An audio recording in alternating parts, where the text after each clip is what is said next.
वो शहरे मोहब्बत जहाँ मुस्तफ़ा है, वहीं घर बनाने को दिल चाहता है। क्या प्यारी आवाज़ है माशाअल्लाह। शहरे मोहब्बत जहाँ मुस्तफ़ा है, वहीं घर बनाने को दिल चाहता है।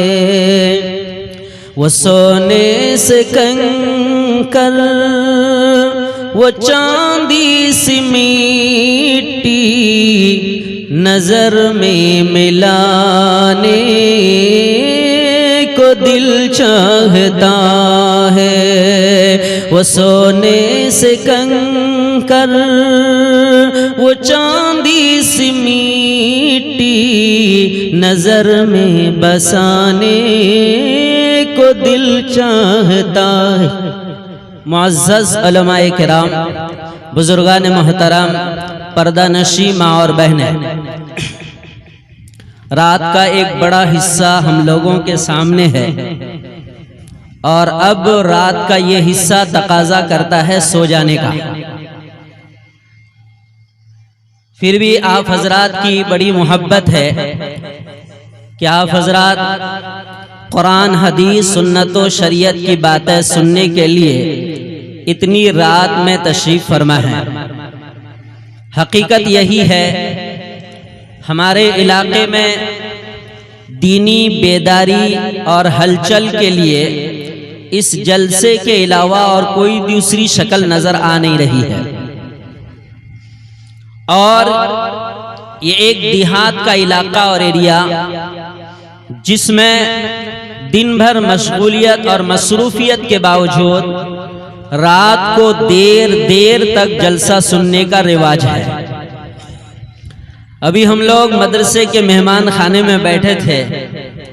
12 जलसों में मैं ये बात कहा करता हूँ, चूंकि जलसे जिस तरह आज का ये जलसा है, ये तंजीम फलाह मिल्लत के तरफ से है। इस गोती के एरिया में और इस बस्ती और इलाके में, इस गोती बस्ती के नाम पर और मदरसे के नाम पर भी जलसा हुआ है और कई मर्तबा अल्हम्दुलिल्लाह शिरकत का मौका मिला है। आप हजरात जानते होंगे, देखे भी होंगे। लेकिन बुजुर्गों, मेरा एक पैगाम है जो तकरीबन तमाम जलसों में देता हूं कि अपने जलसों को मुख्तसर करने की कोशिश करें।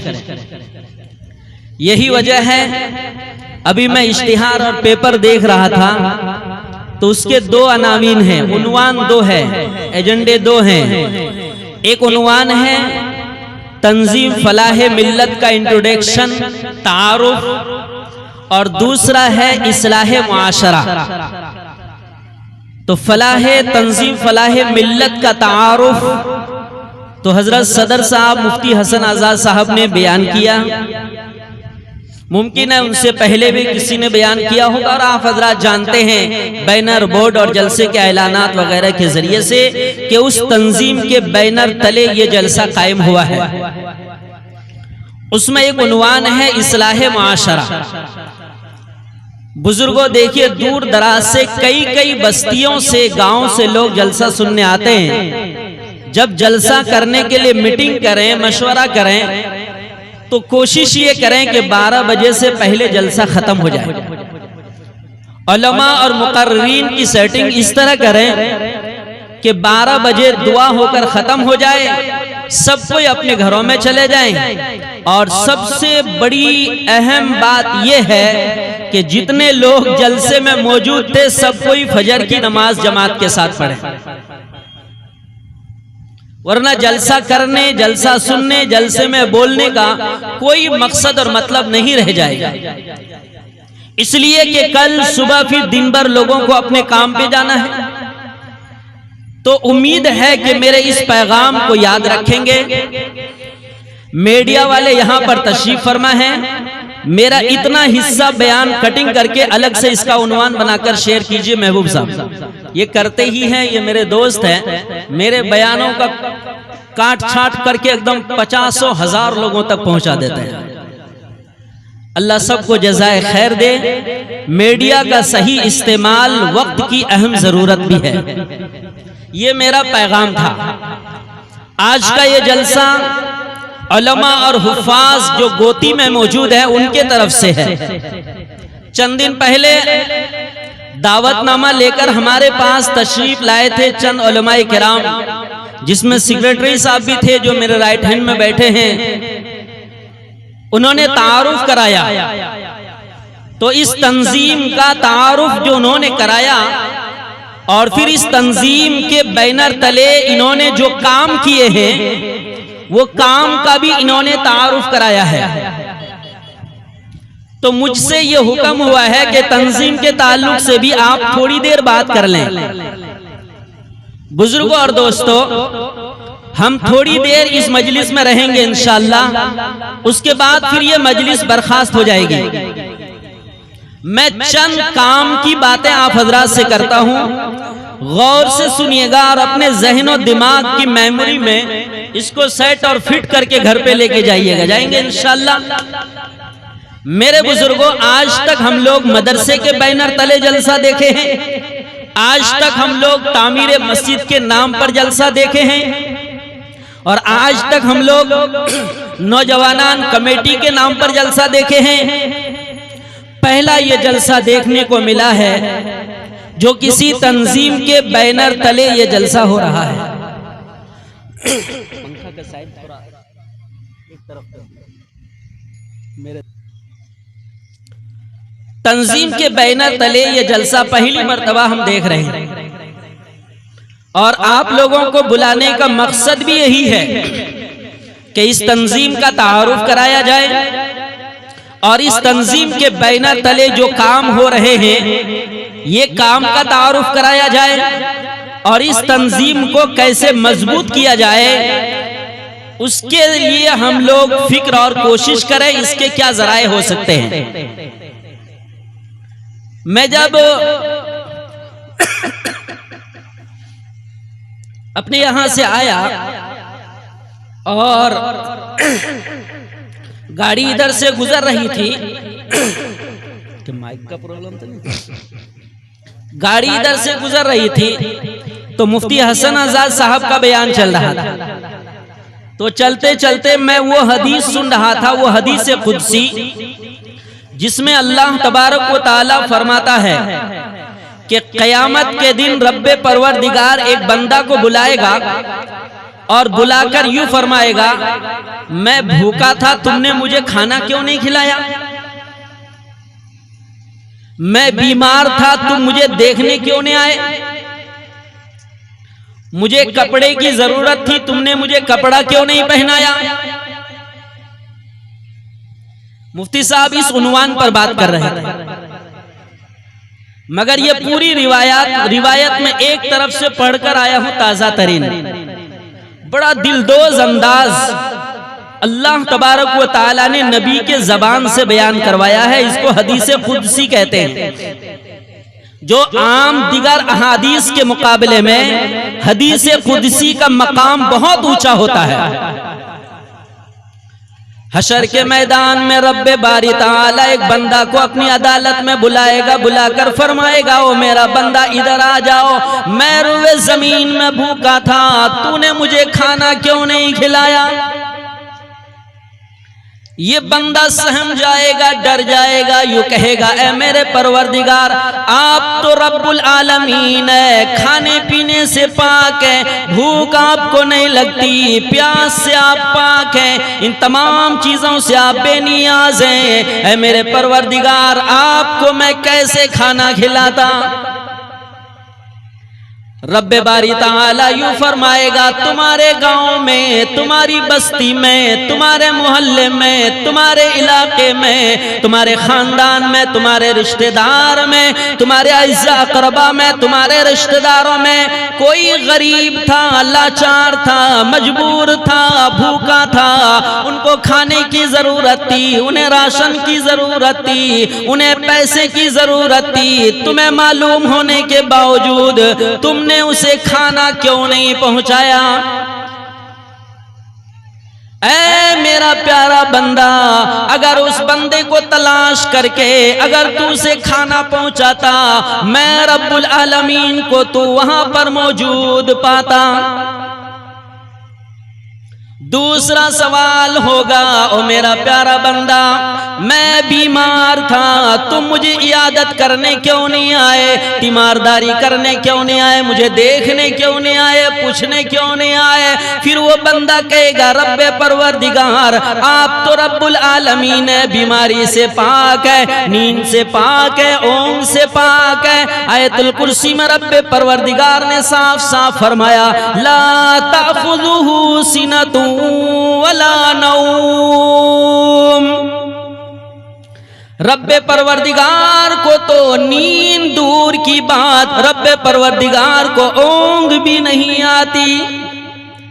ऐ मेरे परवरदिगार, इन तमाम चीजों से आप पाक है, नींद से पाक, आप ऊंघ से पाक, थकावट से पाक, ऐ मेरे परवरदिगार बीमारी से पाक, फिर मैं कैसे आपकी इयादत करने आता?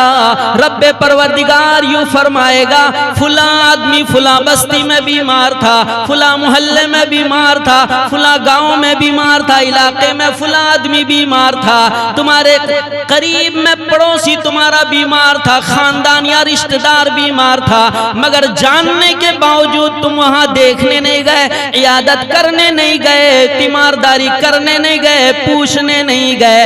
ऐ मेरा बंदा, अगर तू उसे देखने जाता तो मैं रब्बुल आलमीन को तू वहां मौजूद पाता।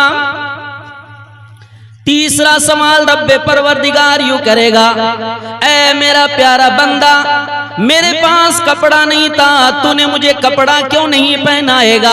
फिर बंदा वही कहेगा, रब्बुल आलमीन तो आप हैं, आप तो ओढ़ने पहनने से पाक है। ऐ मेरे अल्लाह, आप तो रब्बुल आलमीन हैं, आप तो खालिक हैं, आप तो मालिक हैं, आप तो राज़िक हैं, आपको मैं कैसे कपड़ा देता? फिर रब्बुल आलमीन फरमाएगा, फुला बस्ती में एक गरीब था, उसे कपड़े की जरूरत थी, फुला गांव में गरीब था, उसे कपड़े की जरूरत थी, तुम्हारे खानदान और रिश्तेदार में कोई गरीब था, उसे कपड़े की जरूरत थी, तुमने उसे कपड़ा नहीं पहनाया, कपड़ा नहीं दिया।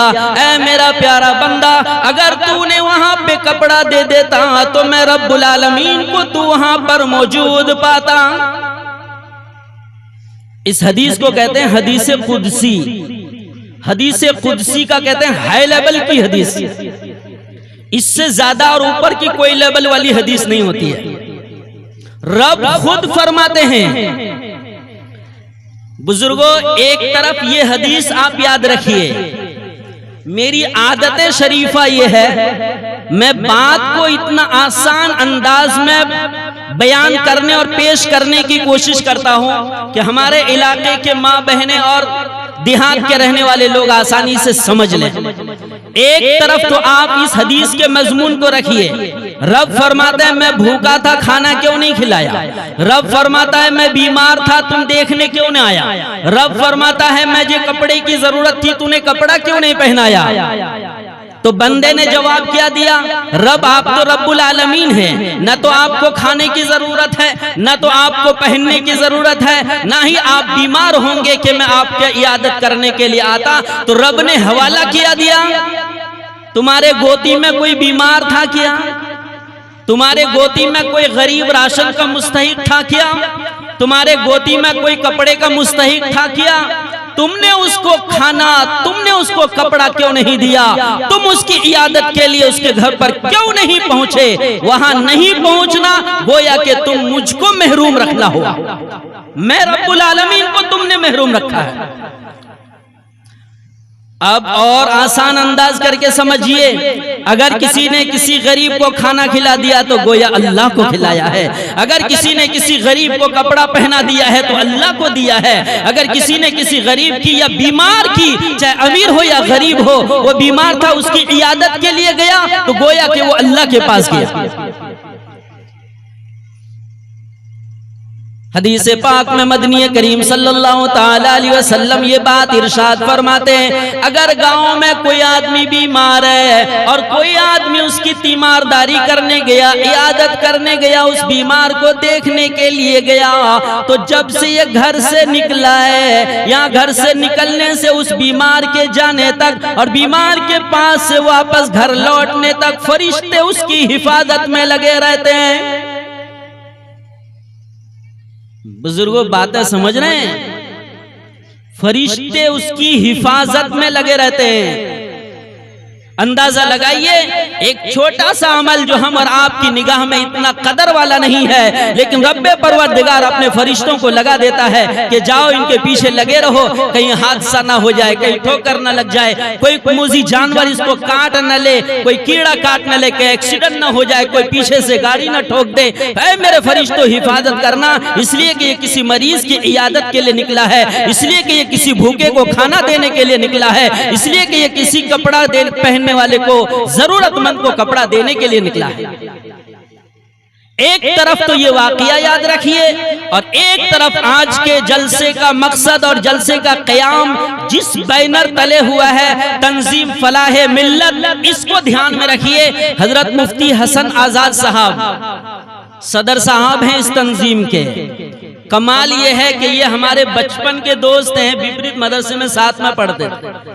अभी तो मोटे हो गए, ताजे हो गए, लंबे हो गए, बड़े हो गए। इतने छोटे थे, इतने पतले दुबले गुड़िया थे, मैं उनको गोद में बिठाता था। आज सदर साहब बन गए माशाल्लाह, बड़ी बात है। ज़ालिका फ़ज़्लुल्लाहि युतीही मन यशा।